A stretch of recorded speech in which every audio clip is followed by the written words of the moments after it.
In these uncertain economic times, you've got to do whatever you can to save money. One of our biggest expenses can be our cars, especially when unexpected repair bills hit. Not anymore. If you own a vehicle with less than 130,000 miles, is less than 12 years old, has a warranty about to expire, or even no warranty at all, you could stop paying for car repairs. Roadside assistance, towing, and rental coverage are all included. Don't wait for the next repair. Make one free call right now to see if you qualify. If your vehicle is less than 12 years old, has less than 130,000 miles, even if it's out of warranty, paying for car repairs can become a thing of the past. Call us right now and get your car protected before your next repair bill hits. Get protection and no more repair bills. Call 800-696-1030. Again, 800-696-1030. That's 800-696-1030. 800-696-1030. Joe had huge problems with the IRS. I knew it was coming. I hadn't filed taxes since 1990. All the IRS letters coming in added up to a nightmare. It got up to like $68,000. My heart started beating fast. It's like, there's no way, man. I mean, I ain't going to be able to do this. Then they stopped his paycheck. So that's when I started making phone calls and found U.S. Tax Shield. U.S. Tax Shield went to work immediately. They just took the bull by the horns. What blew my mind is he called the IRS right then and there. So why is U.S. Tax Shield A+ rated with the Better Business Bureau? Joe knows. They saved me a ridiculous amount of money. If you owe more than $10,000 to the IRS or state, choose the company Joe chose, U.S. Tax Shield. It was the best decision I made. U.S. Tax Shield is the way to go. Life is good. Thank you, Lord. Call 800-471-3287. U.S. Tax Shield. Boo-rah. Yes. 800-471-3287. 800-471-3287. K98 Talk is expanding its lineup for 2015. This means we're expanding our advertising base. Whether you're a startup trying to push through to the next level or an established business trying to supplement your advertising budget, web-based advertising is a solid investment. Thanks to Talk's newest partnership with TuneIn Radio and instant access to our sister station, K98 FM, we give you worldwide access at a reasonable cost. Interested parties should email us at advertise@k98talk.org.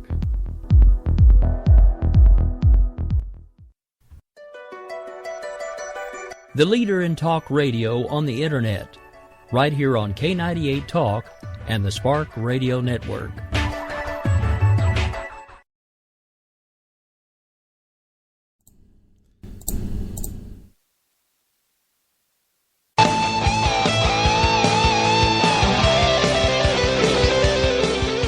Folks, good evening. This is Rick Robinson, host of America Off the Rails. We haven't officially kicked it off yet, but it is Monday. We've survived another one.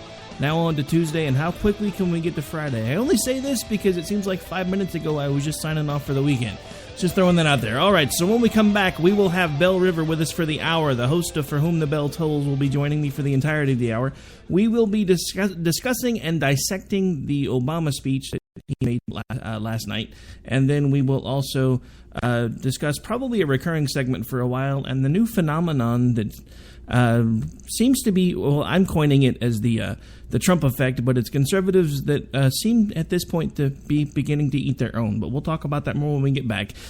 Now, before we start the official launch of the show, as I always do, I want to take just a second to give a shout-out to the affiliates. So, of course, there is the Spark Radio Network, the network that I built, K98 Talk, the station that was originally designed around that network concept that I was actually named the programming director for eventually, and been doing that now for about 2 years. Then we have AMFM247.com, where the show can be heard every Monday, Wednesday, and Friday on 8 low-power affiliates and their live 365 stream. We also, and that's Monday, Wednesday, and Friday at 1 Eastern. Then the next was SHR Media, where this show can be heard every Monday, Wednesday, and Friday at 11 in the Eastern in the morning. After that was Red State Talk Radio, where this show can be heard every Sunday, and I'm right there with you bright and early. It's 6 Eastern in the morning, 5 Central. So get up, grab some coffee, hang out with me, and then go to church. Then after that, we have High Point Radio out of New Jersey, another low-power affiliate. And then last but not least, and I think I'm still forgetting somebody, but WNJC 1360 AM out of Philadelphia. All right, so without further ado, we're going to take our first official break, pay a couple of bills, and then we'll come right back with Miss Belle River.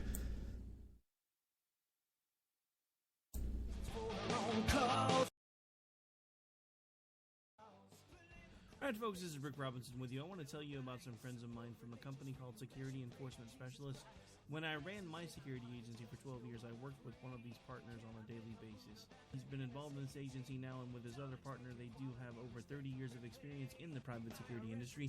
If you own a business and you need someone to keep you or your customers or residents safe, then I highly recommend contacting Security Enforcement Specialists today. Give them a call at 405-703-1796. Again, that's 405-703-1796. Again, tell them Rick from K98 Talk sent you. Like I said, if you need the help, they are here for you. So make sure that you go look them up, check them out, and see what they can do. Wrong way. Welcome to the place.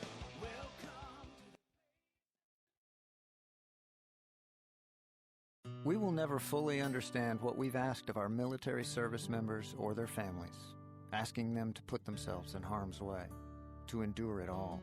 But we do understand that it's our turn, our duty, to keep them secure for the rest of their lives.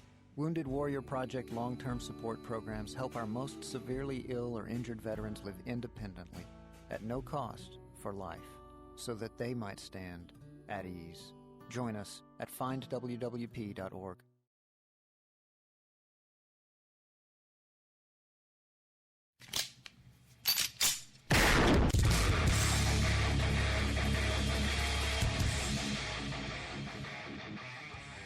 This is Slickery Trigger for Rebel Road Tactical. With proper care and feeding, your pistol will be ready when you need it, there to save your life. Shouldn't your gear be that good? Whether you need a holster for comfortable everyday carry or a tough-as-nails holster for your next training course, Rebel Road Tactical has what you need. Check us out on the web at rebelroadtactical.com.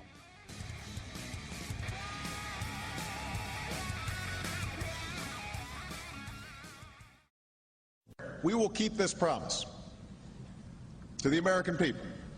If you like your doctor, you will be able to keep your doctor, period. If you like your health care plan, you'll be able to keep your health care plan, period. This is the most transparent administration in history. Not even a smidgen of corruption. Fact is, we had 4 dead Americans. What difference at this point does it make? If you got a business, you didn't build that. Welcome to the face. Welcome to the face of the new democracy. Don't expect us to admit a mistake. We're paying off election debts to those who undertake. Attorney General's lying even while It's time to hear the truth about America's biggest challenges. You're listening to America Off the Rails with your host, Rick Robinson. All right, folks. Well, again, happy Monday. This is America Off the Rails. I'm your host, Rick Robinson. We do have a special Monday co-host with us this evening. Good evening, Lou. How are you? I'm good. I am special, aren't I? Well, of course you are. Yeah, let's not get into the details on that, though. Thanks. Well, you know. You opened that can of worms, ma'am, not me. Yeah. All right, so how are you this evening? I'm good. It's late my time. It's late my time, too, but we're still doing a show, damn it. I know. We are. I might be a little bit giggly. A little bit giggly? A little. I might be. You should have heard her during show prep, folks. I'm just saying. It continues. All right, so in case we have folks that for some odd reason have absolutely no idea who you are, why don't you go ahead and tell everybody a little bit about yourself, what it is that you do around here, and how they can interact with you should they choose to. Well, first of all, I'm a fantastic person, so that would be the first thing that you would. No, just kidding. I host For Whom the Bell Tolls with various co-hosts. Sometimes my co-host from Sunday joins me, Randy Arrington. We have a show on Sunday at noon called Office Hours that also plays on WNJC out of Philly with Conservative Commando Network. On Tuesdays at 5 p.m. So we'll be drive time tomorrow in Philly. And our Ghost Sex show is going to replay tomorrow, which was a really great show. So if people didn't catch it last week, it's on our Spreaker channel. And it's very informative, and you must listen to it because you must not download the executable file. And that's my teaser. Ask not for whom the file loads. No, I'm just playing. Yes, exactly, for whom the file loads. All right, so I guess we might as well get into it at this point, because I don't know about you, but everybody's been talking about, as I like to call him, Old Barry Big Ears, because, you know, he decided to preempt everybody's television viewing last night and get his little 2 cents in here and there about the San Bernardino incident, which, of course, at first he wouldn't admit was terrorism. Now suddenly he's saying that it is terrorism, but we'll get to that in a minute, too.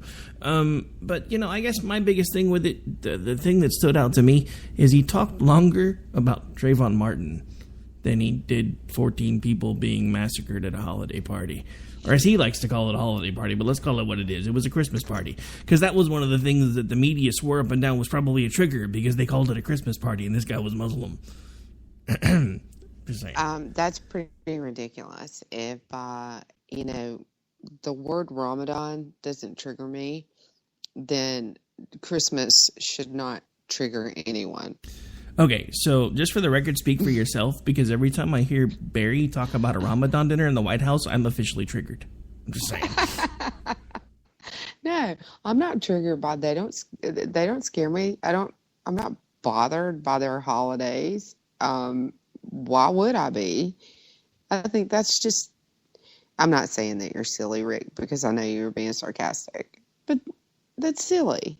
Is that not silly? Well, no, it is, but, you know, I mean, I had to go along with it. But at the same time... I know, exactly. At the same time, I guess the biggest thing for me with all of it is, you know, I've never... And I guess Dr. A was one of the first ones to point that out to me. Because he'll be the first one to say, as far as he's concerned, Obama's a Muslim. Which, from a naval aviator and an aviator instructor and a college professor and everything else, I have to say my jaw hit the ground the first time I heard him say that. But then he started pointing out all those things like we were just talking about, like, when have you ever had a president in the White House hold a Ramadan dinner? Not once, not twice, but for 7 years running. Yeah. Yeah, exactly. Well, yeah, I mean, you know, with on office hours, one of our drinking words is Islamo-communist, because that's truly how Dr. Arrington feels about the president. And I mean, it's just silly to say that he's not. He was raised, he was raised as a Muslim. I think it's silly for anyone to pretend that he's not. I think it's silly for him to pretend that he's not. And it's just another thing that politicians do for expediency. But before we get into this speech, because this has actually opened up a pretty interesting topic, because, you know, I've been one of those ones kind of with it in the back of my mind this entire time going, you know, if it looks like a duck and it walks like a duck and it quacks like a duck, it's probably a duck. But then the more forgiving side of me just says there's no way, because, I mean, honestly, if he is a Muslim, did he say he was a Christian and hang around in that crazy church just because he knew at some point he wanted public office and he knew as a Muslim he'd never get elected? Or is there another reason? Well, I certainly think that he has known and been pretty focused on public office, and specifically the presidency, for quite some time. I think that his groomers from years and years and years ago had their eye on him, probably because of, it's not, you would call him an affable guy when you don't agree with him and you watch him, and certainly he's not, because he can't get anything done in Washington, and affable people can get things done with Congress. But I think that he comes across well enough and he speaks well enough. He was groomed, and it would not surprise me at all if that was exactly what he did. You have seen politicians all of my life do things just for political expediency. It's nothing to do with their character, nothing to do with what they believe. It's just to get, Jim Webb. How many parties has Jim Webb been in? How many different? Yeah, exactly. I was going to say, at this point, if it was a punch card, he should be able to make a party of his own by now. Exactly. He'd be due a free lunch if it was a punch card. So, yeah, it wouldn't surprise me at all. He was raised Muslim in the Philippines. And, it's not really typically something that people leave behind. It's like leaving Judaism behind. So one thing for me to convert from being Catholic, from being Baptist to being Catholic, that's not that much of a change, really. People think it is, but it's really not. I don't know. As a practicing Baptist, I've been to Catholic weddings. You are a brave soul. That's all I'm going to say. It wasn't easy. The up, down, sit, kneel, stand, up, down. No. The last Catholic. It's a long, arduous conversion process, so it's not easy. They want to make sure that you're serious about it, but the dogma and of the church and the beliefs and everything are very, very similar. People are surprised by how similar they really are, especially when you learn that when you go through the conversion process. But beyond that, Islam and Christianity are so different, and it's one thing to be radicalized and convert to Islam, but to go from Islam to Christianity is not a really common thing. So, I wouldn't be surprised by anything. And quite honestly, I wouldn't be surprised by anything that man has done, said, or been in his life, or is now. Well, other than, yeah. No, and I agree. Now, before we go any further, just one little jab I have to take. Protestant weddings, they take maybe 30 minutes, maybe. I went to a Catholic wedding once. We got there on a Friday, didn't leave till Tuesday. Just saying. That was a full mass wedding. And they do take a while. All right, so speaking of things the man has said or done, without further ado, we might as well start dissecting the speech. So, let's go ahead and roll a clip. As I remember to hit the right button. Good evening. On Wednesday, 14 Americans were killed as they came together to celebrate the holidays. They were taken from family and friends who loved them deeply. They were white and black, Latino and Asian, immigrants and American-born, moms and dads, daughters and sons. Each of them served their fellow citizens, and all of them were part of our American family. Tonight I want to talk with you about this tragedy, the broader threat of terrorism, and how we can keep our country safe. The FBI is still gathering the facts about what happened in San Bernardino, but here's what we know.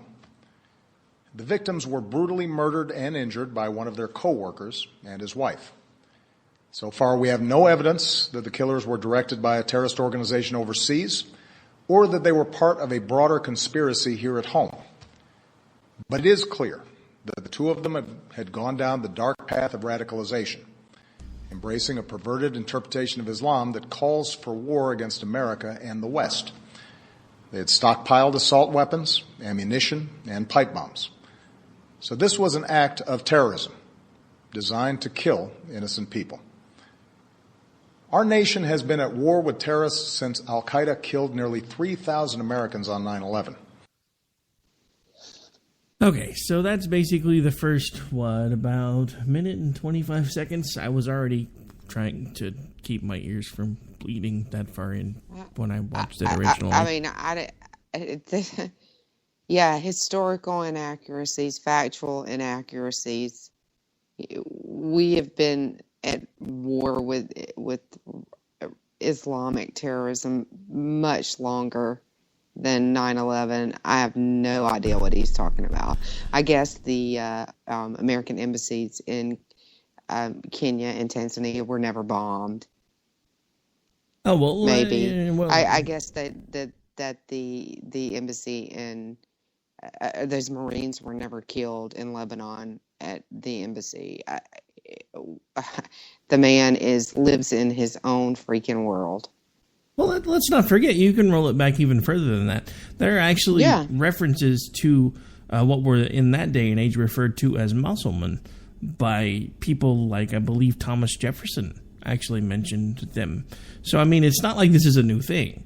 Right, yeah, but I mean, even just in recent history, in his lifetime, it's been going on to a large degree.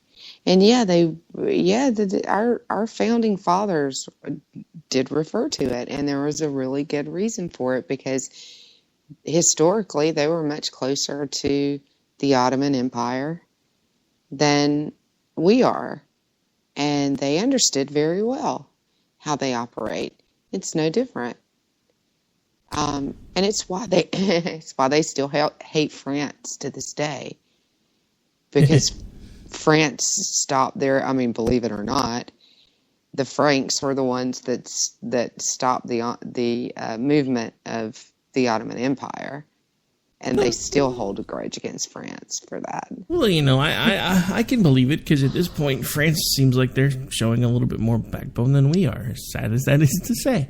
So. And history does repeat itself. It really, really does, and any student of history and politics knows that. And it is bizarre, but wonderful that France is the one that's standing up to what is a resurgence of the Ottoman Empire, since they did more, and Martel did more to stop them in the 7th century than any other, I guess you would call it, a kingdom at that point. It's really interesting. History repeating itself over and over and over. And it does, and that's one of the reasons why there's that old saying, those who don't understand history are doomed to repeat it. We see this play out all the time, and nobody notices because we have too many people that just don't study history. Yeah, it's boring, right?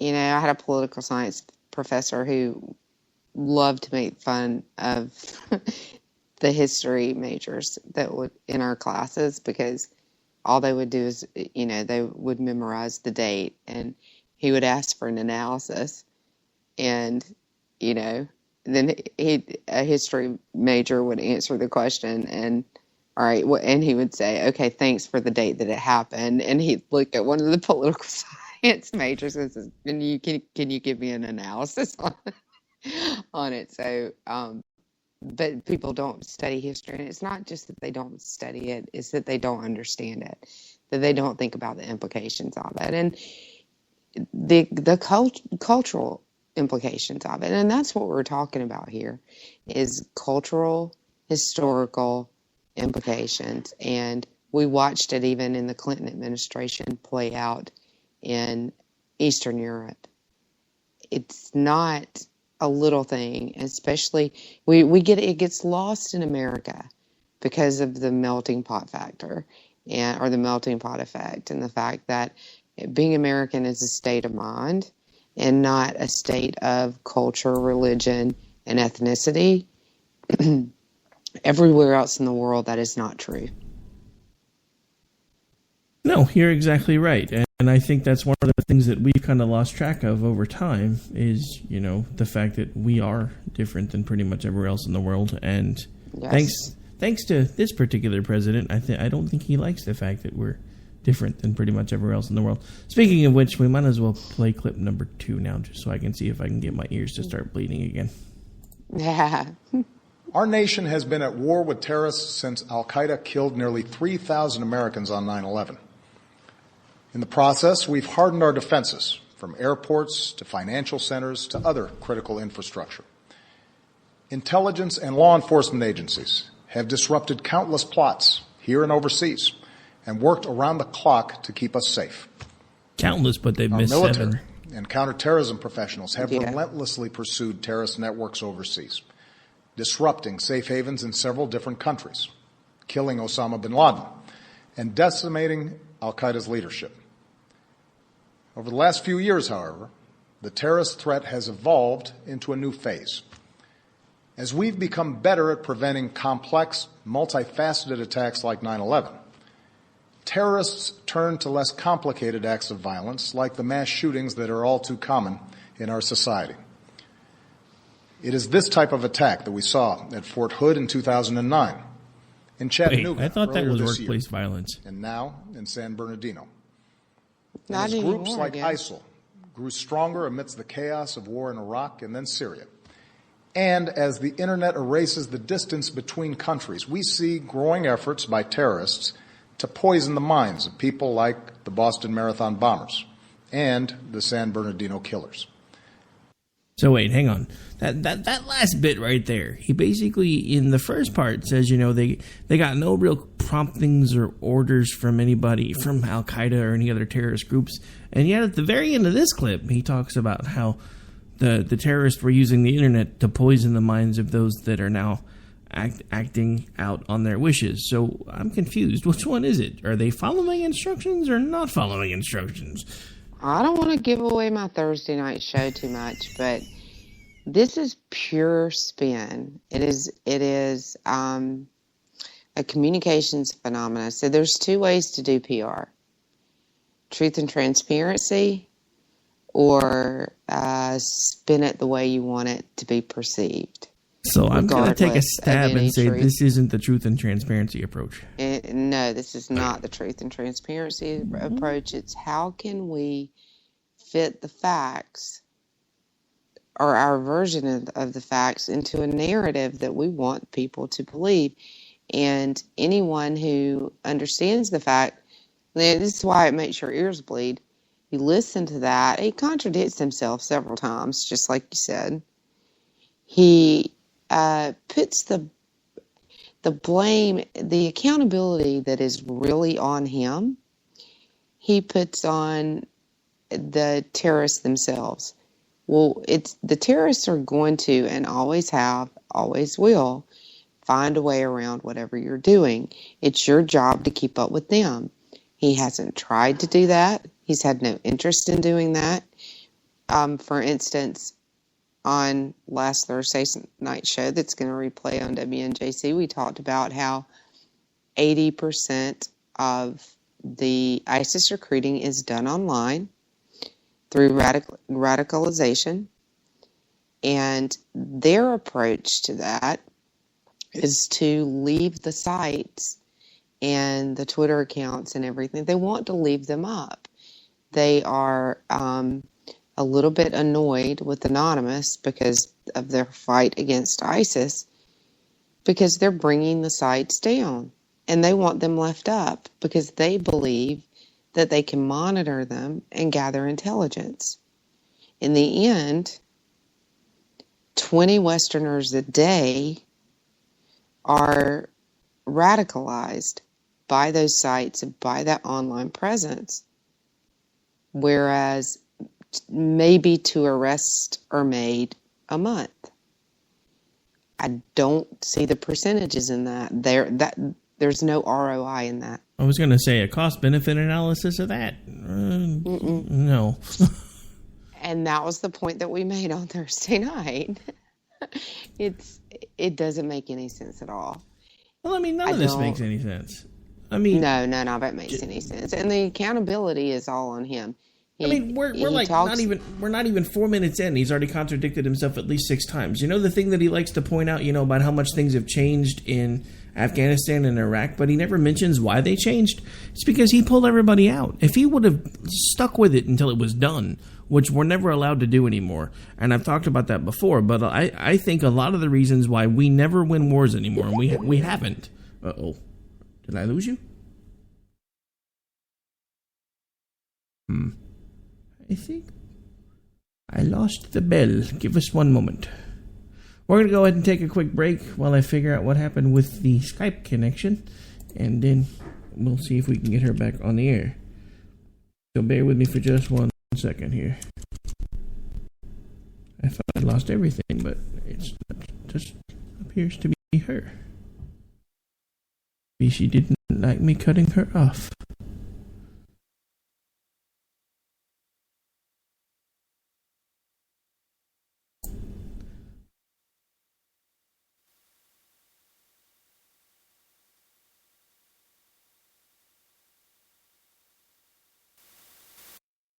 All right, folks, we're going to queue up a break real quick because we kind of came on a little quicker than I expected, and I seem to have lost my guest. So, oh, there she is. Maybe we won't take a break after all.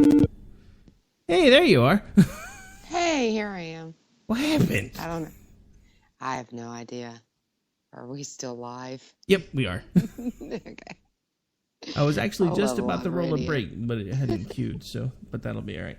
Okay, so back to where we were before. You know, like I said, he's contradicted himself several times. He doesn't want to take accountability for the fact that one of the reasons that these folks that he originally called the JV team are now all over the place and not nearly as contained as he wants to admit is all because he fumbled the ball when it came to the Iraq War.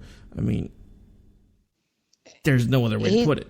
Yeah, he's fumbled a lot of balls. His national security game is about as good as his golf game, from what I hear.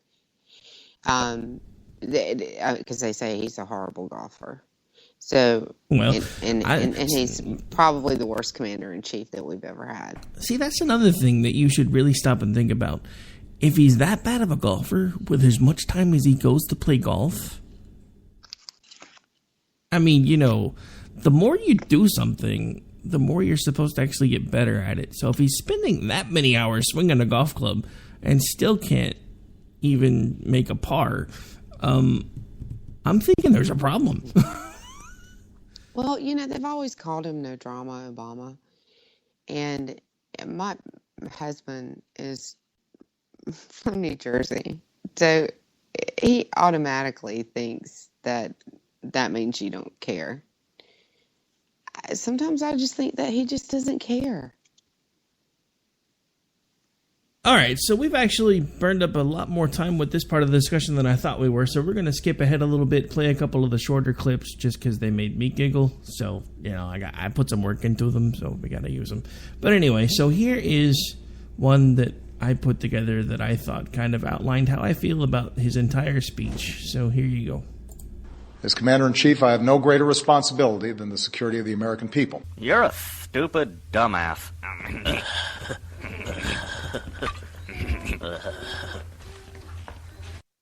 I'm sorry. Anytime he starts opening his mouth, I start hearing in my head his old Beavis and reruns, so I just had to share with the rest of the world.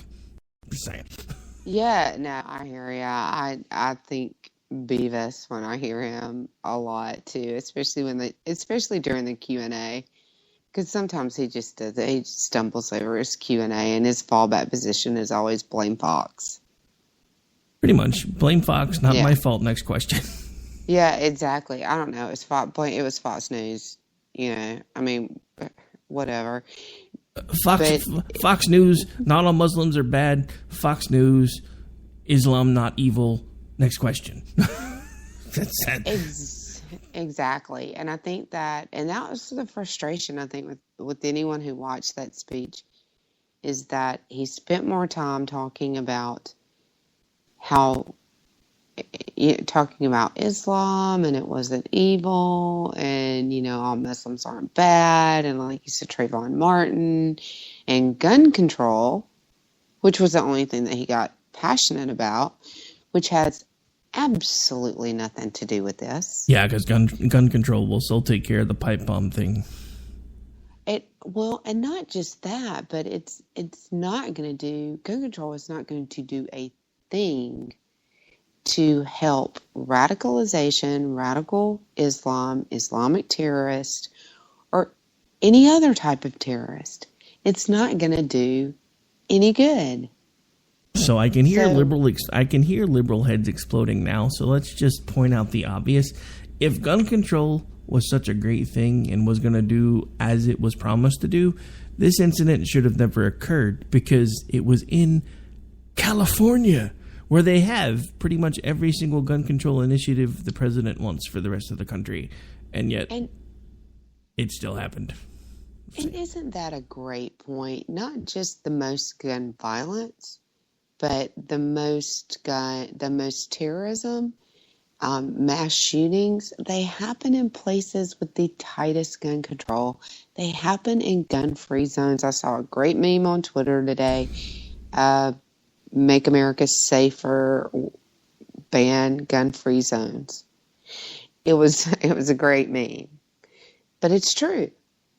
If no terrorist is going to walk into a barbecue joint in Georgia and start shooting because everybody in the place is carrying.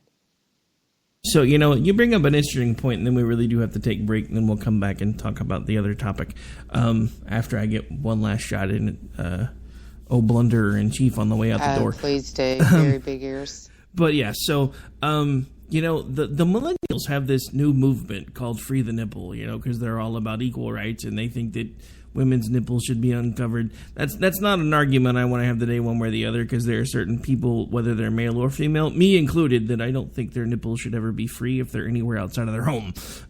But I think us old folks should get together and start a movement called Free the Holster. Oh, I think that's great. And you know what? Shocked face. 20-something-year-old men want free nipples. Oh yeah, I know, right? I'm so shocked. All right, so one last shot at Blunderer, and then we are going to have to take a break, and then we'll come back, and when we change gears, we are going to be talking about the newest phenomenon in politics, which is conservatives eating their own, politically speaking. That's why I've ordered the Departments of State and Homeland Security to review the visa waiver program under which the female terrorist in San Bernardino originally came to this country. And that's why I will urge high-tech and law enforcement leaders to make it harder for terrorists to use technology to escape from justice. What is your major malfunction, numbnuts? All right, so when we come back on the break, we're going to be talking conservative cannibalism, the newest movement in the political arena, or as I like to call it, the Trump phenomenon. We'll be right back after these commercial messages.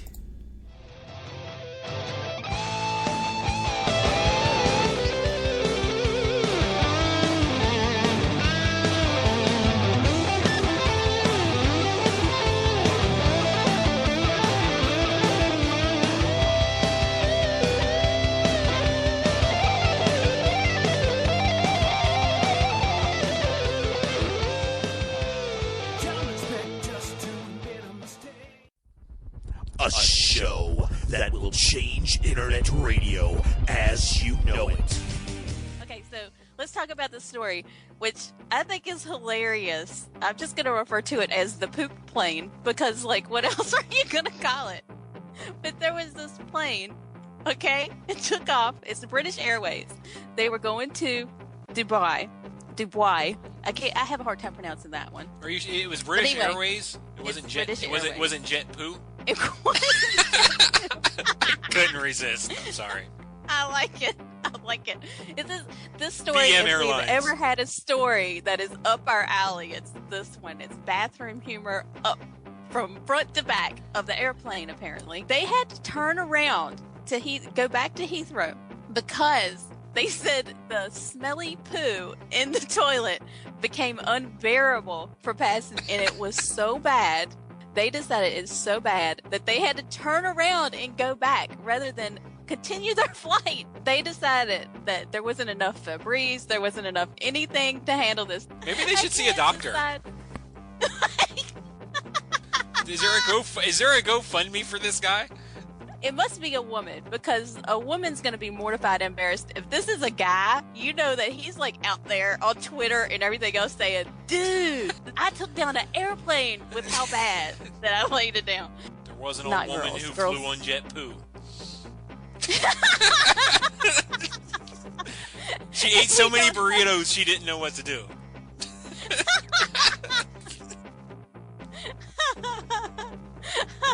So we turned the plane around because they made a big stink.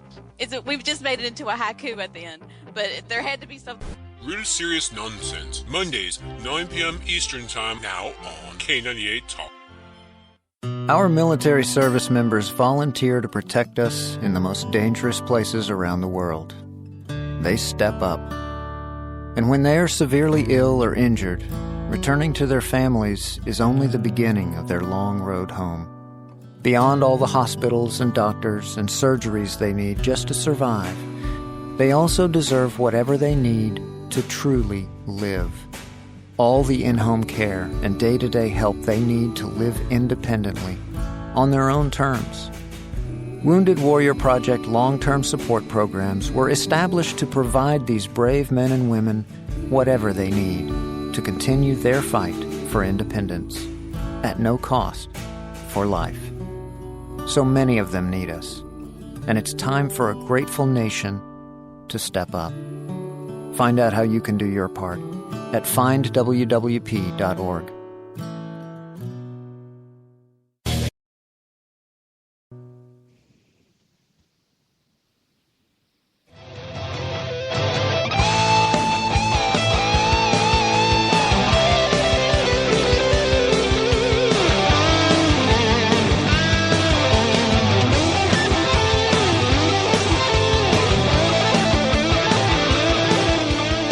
Folks, we are back. We are live on a very special edition of America Off the Rails on Monday, December the 7th, Pearl Harbor Day.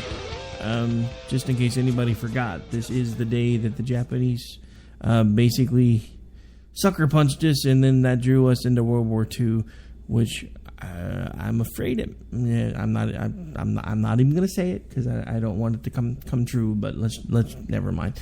Okay, so we're going to change gears before I stick my foot in my mouth and say something that I'll feel bad about later. Now, as promised, if you don't, I probably will. So don't worry about it. Well, I mean, for the last part of the show, we're going to go ahead and change gears anyway. We're going to talk about the fact that it seems like, in my estimation, and you've actually mentioned something similar. That seems like we have, in this election cycle, even more than the last, had a phenomenon of conservatives basically turning on one another and basically just completely going insane. So much so that I decided to put together a little segment for this because I think it may actually start being, if nothing else, a weekly segment, and we're probably going to entitle it The Trump Phenomenon. It rubs the lotion on its skin. It does this whenever it's told. It rubs the lotion on its skin or else it gets the hose again. A census taker once tried to test me. I ate his liver with some fava beans and a nice Chianti. Okay, so I'm just going to say this right now. I have people that I know, people in my family that are Trump supporters. I'm not saying you can't support your guy, but there are some of you that when you get going on social media, and even some of you in person, when you start talking, that last little clip, that's what I hear. Just so we're clear. In your head? Uh-huh. FYI, Trump pumpers, that's what I hear when you... I've been a little nicer. I've actually started calling them Trumpkins, but that's only because now I have this whole idea for a parody song that's called Smashing Trumpkins. Yes, and that was hilarious, actually, when you said that the other day. And as you know, because I pretty much died laughing when you said it the first time, my favorite one was Trumpalumpas, because the Oompa Loompas from Willy Wonka, that's really what they remind me of. Trump is Wonka, and they're Trumpalumpas. And it's really sad. And I was going to read some tweets on air from one of our favorites. Oh, sure. And lo and behold, she's wiped her timeline. Oh, no. And deleted all the tweets. Big surprise. That is a very common practice among these people. Yeah, it's like, there was this line, and I took this crazy ass flying leap over this line, and now I want to take it all back. Right, exactly. And another one of our favorite things to do is not, it's not a cult. It's not a cult. It's not a cult. But, cult of personality, maybe. He could bite the heads off of puppies on air, and they would think it was wonderful. Well, they just call him the second coming of Sammy Hagar. Yeah, maybe. But I'm sorry, that wasn't him that bit the bat. You're thinking about Ozzy. Yeah, I'm thinking of Ozzy. But those were bats, and who cares about bats? I'm talking about puppies. He could kill puppies on TV, and they would think it was great. Oh, the puppies were bad. Well, he should have killed the puppies. The puppies came from Mexico, so they had to die. They were Mexican puppies. They were Chihuahua puppies. Oh my God. It isn't a phenomenon, and it has either conservatives or so-called conservatives eating their own. And I think part of it, honestly, it was created by the Obama phenomenon and the fact that he's been such a disappointment and he's such a horrible president, and he has just stomped all over so many of our rights, and there was a huge border crisis. The other thing is that Trump is a media genius, really. I mean, I think that's the only thing he's really genius at. I think he's good at business. I think he's a good businessman. He's probably a great negotiator, as he likes to claim he is all the time. I don't know how. After watching his interviews, I'm not really sure how he carries out a negotiation with some of the crazy things that he says on television, much less on Twitter. But it's the strangest phenomenon I've ever seen. Trump bots overshadow Obama bots. It's dude, they're worse. They're worse than Obama bots ever thought about being. And what makes it even more painful for me is these are the same people that were ridiculing the Obama bots in 2008 and 2012, and now that it's their guy's turn to be the cult of personality guru, they're all aboard, baby. I was like, who cares? What? Eats puppies? Nah, we don't care. Kills small children and other animals? Sure. It doesn't matter. He's going to make America great again. He's going to make us money. Says he's going to deport all the illegals, and then basically tells everybody, yeah, we're going to get rid of them, then we're going to turn and bring them right back in. Yeah, they're fine with that too. I don't. The thing with Trump, and this has been my position all along, the same person who paid money to try to have Hillary Clinton elected in 2008 is now trying to run against her in 2016. I have a major problem with this. I have a major problem with a lot of the things that he says and believes. They're not conservative. But if you point that out to a Trump supporter, you might just find yourself really being attacked. Oh, dude, there's people that we know. Seriously attacked. There's people that we know that have left social media altogether based on the attacks of these idiots. So, I mean, it's just one of those things that comes with the territory. I mean, if you're now in this day and age, if you are going to engage in political discussion, no matter how civil you try to keep it, no matter how much you try to keep things on topic, you're going to get attacked from all sides, because if you're conservative, the liberals are going to hate you. And if you're conservative but you're not a Trump supporter, then you're not conservative, so you're fair game to them too. And I'm so tired of that, because there needs to come a time when we start working together again. Because here's the thing, and it's something that Reagan said during his presidency when Tip O'Neill had control of Congress. 8 to 5, we were adversaries. 5:30, we'd go have a beer together. Nobody does that anymore. There's not, we're going to do what we've got to do to stand up for our side, but then at the end of the day, we're still going to come together and try to see how to fix things, even if we can't find a way to agree on everything. Nobody can do that anymore, because everything is so polarized. And it's polarized because of idiots like the one that we have in the White House right now, who has done accomplished nothing during his presidency except for to roll us back to pre-1969 race relations, get tensions up all over the world, get to the point where we now have terrorists that we know have infiltrated this country, and yet he wants to bring more and more of them in. And the first thing he wants to talk about is, we're going to revamp the visa program. Really? Are you kidding me? You just basically admitted that you use the same vetting program that you're telling us should work really, really well for these refugees. And now you're telling us that you want to try to fix the system because now you understand that it's broken, when 3 weeks ago you were making fun of Republicans for pointing out the system was broken. This is the mindset of the entire country anymore. If you don't have my belief system, you don't matter. And that is evident from everybody anymore, from liberals to Trump supporters. And it's really getting on my nerves because we used to be able to talk and discuss things and disagree and still find a way to get things done. We can't do that anymore. And these people are case in point because we have on one side the liberals who are all basically the instant gratification folks who think if it can't be done in 5 minutes, it ain't worth it. Then we have the folks on the other side of the equation that are complete Trump fanatics that just think that he can do no wrong. As far as I'm concerned, if we give him too much time, they're probably going to try to find a way to rewrite the New Testament and say, for God so loved the world, he gave us the man with the tribble on his head. With the tribble on his head, that's a good one. Yeah, it's my pat answer for those people is 2 words: eminent domain. And you cannot support a man who supports and has used eminent domain the way that he has and call yourself a conservative. I'm sorry. One of the basic tenets of conservatism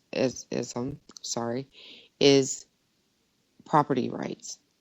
Eminent domain is a denial of our property rights. That's the tip of the iceberg with Trump. Well, yeah, it just, just to make sure everybody else is paying attention, it's not just the way he's used eminent domain. He keeps telling everybody how he's going to revamp the tax code and how he's going to fix all of these different laws that have to do with money. He's not going to do any of that, no matter how many times he tells you he's going to do any of that, because he has told you point blank every time you've given him a chance to tell you exactly how he's made his money. He's made it using eminent domain. He's made it by using bankruptcy laws to his advantage. He's made it by finding loopholes in the tax code. So why in the world would a guy who's managed to figure out exactly how to work the system to his advantage do anything to change the system that has made him who he is today? Absolutely. That make America great again really means make Trump greater. Trump is for Trump. And not that there's anything wrong with that, but because everybody, to some extent has to look out for number one, except the president. If you want to run for president, or if you want me to vote for you, you better at least make me believe by your actions and not by your words that you're looking out for me and not for yourself. And Trump is for Trump. Period. So I guess my question to you, after having so many conversations with folks on Twitter and other social media outlets, and I know you've done it too, why is it that the Trump supporters either cannot or will not acknowledge the obvious, do you think? It's a cult. The cult of Trump. Now, I think he says, like I said, he's a bit of a media genius. And more of a media whore. I think, yeah. I'm glad I was talking over you before you said that word. But he's a bit of a media genius. He tells people what they want to hear. And you said it earlier in the show. People want instant gratification. They don't look at people's actions. They hear what they want to hear and they say, "Oh, great, that's just what I wanted to hear. I'm running with it." It's easy, and people are lazy. And sadly, it's true. And now I'm sounding like Dr. A. But it's true. People are lazy, especially when it comes to thinking. Well, if you're going to sound like anybody, sounding like Dr. A is a good thing. I'm just saying. I do too many shows with him. But seriously, thinking is hard. figuring things out for yourself is hard. Actually researching someone and finding out what their actions have been rather than what their flowery speech is about, or, their harsh speech is about, it's difficult. What kills me and what I don't understand, and he is losing some support, and he has lost some support, I think, especially among conservatives. Like, there are people either way out on the right that call themselves nativists or nationalists, and let me just remind the audience that the Nazis were nationalists, the Nazis were nativists. So let's not forget that.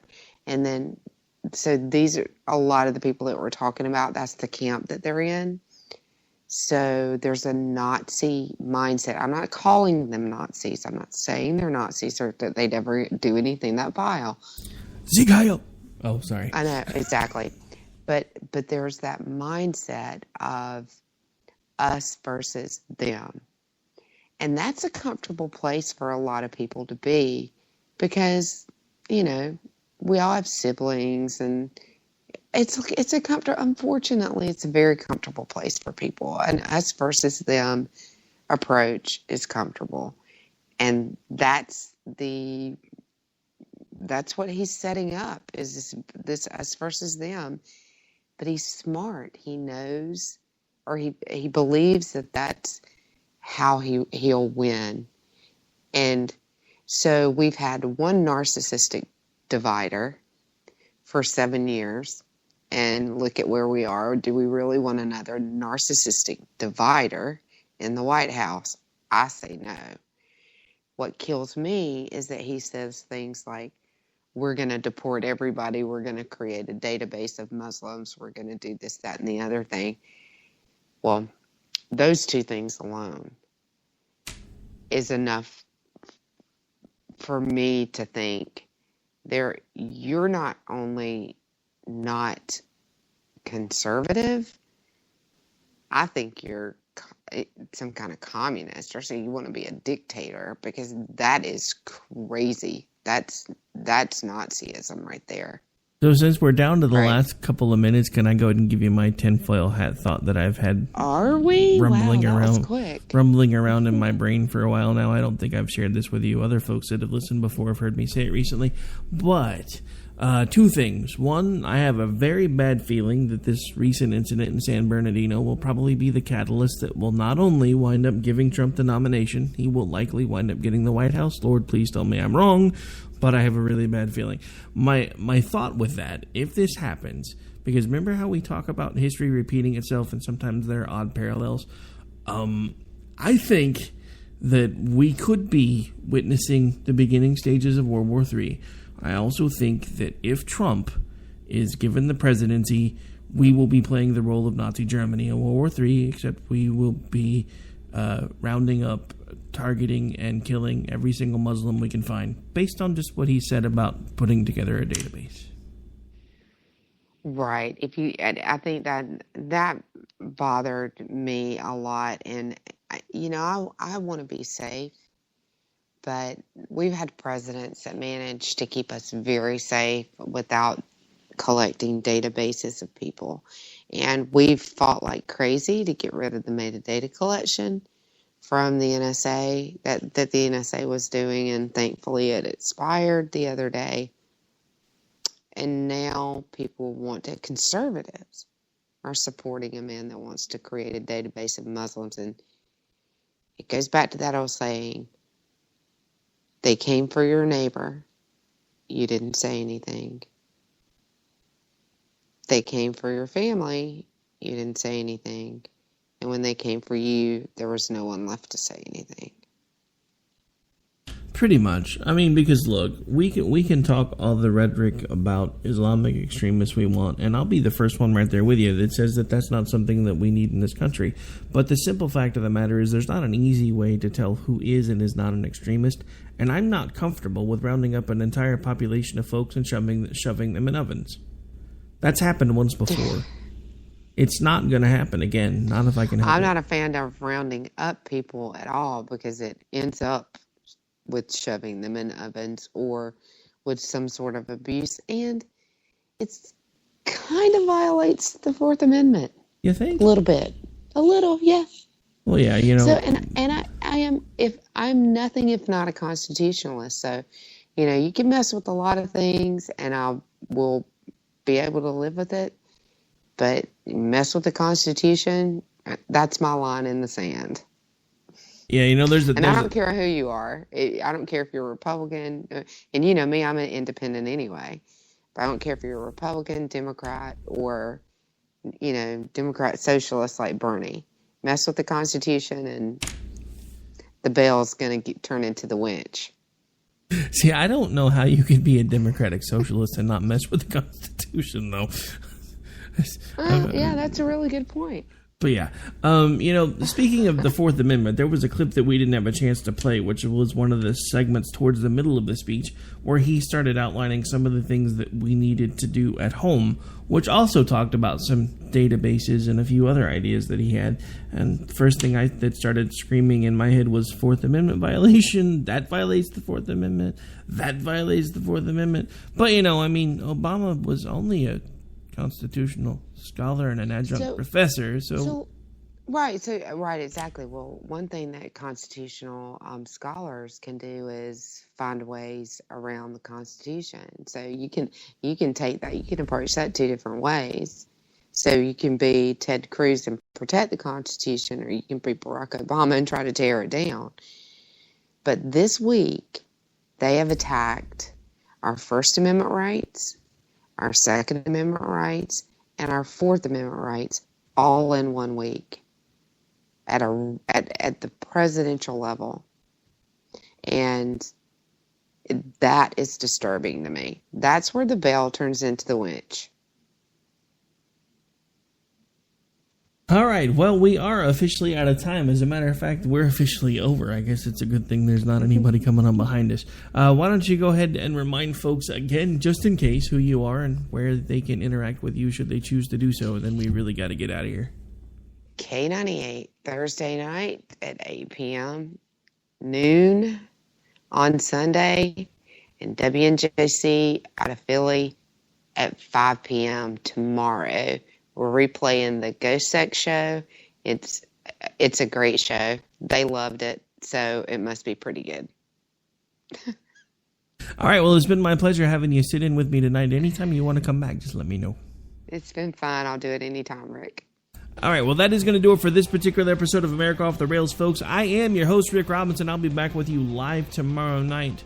Until then, keep your powder dry. And in case you've missed it, the show plays all over, so just look it up on the internet. It's everywhere. Eventually, at some point, we'll work on getting an actual site put together. Back tomorrow.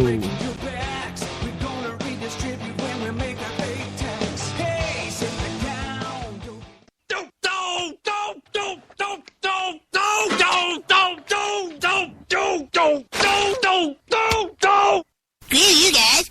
I'm going home. Later. Game over.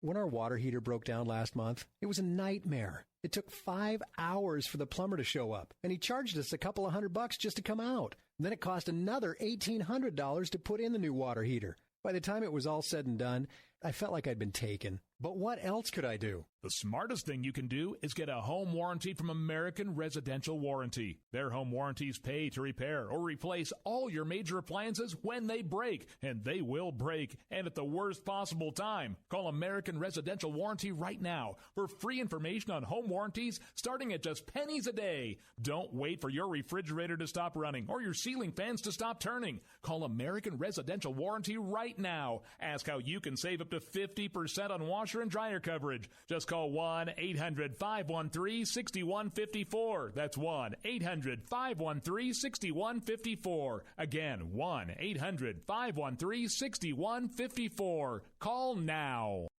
Tired of paying outrageous prices for Viagra? Well, we have great news for you. Now you can finally get Viagra at huge discounts. Healthy Man allows you to save up to $500 on Viagra. Why pay U.S. pharmacy prices of $15 per pill or more when you can get Viagra for less than $3 a pill? Call today and get 40 Viagra pills for only $99. This can cost as much as $600 at your local pharmacy. You can't afford not to call us. If you want Viagra at the lowest prices, never pay $15 a pill pharmacy prices again. Get Viagra for less than $3 a pill. Call 1-800-516-7602 today and save up to $500 and get 40 pills for just $99. Healthy Man is fast, easy, and affordable. Operators are waiting at 1-800-516-7602 to take your call right now. Call 1-800-516-7602. That's 1-800-516-7602. Again, 1-800-516-7602.